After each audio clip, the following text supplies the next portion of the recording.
انتخبت مرسي. الدكتور مرسي.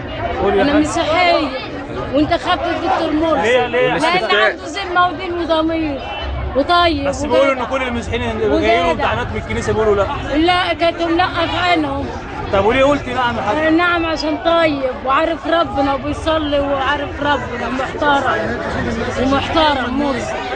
وده خليها خربانه ملهاش عمران. ايدك يا حاجه كده اهو مسيحيه والله علمت على الزرقاء. طب واخبار جوزك يا حاجه واولادك والبيت عندك؟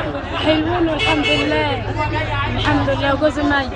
ربنا يرحمه. معايا اولاد 5 صبيان ربنا يبارك لك فيهم يا حاج. وبنتين. اسمك ايه بقى يا حاج؟ مريم. وبأعلى صوت مرسي. وهروح هناك على التحرير واللي موتني. لا يا حاج الزحمه والله مرسي الدكتور مرسي. يا ربنا يثبت أبدانه فيها. ربنا يبارك لك يا حاج.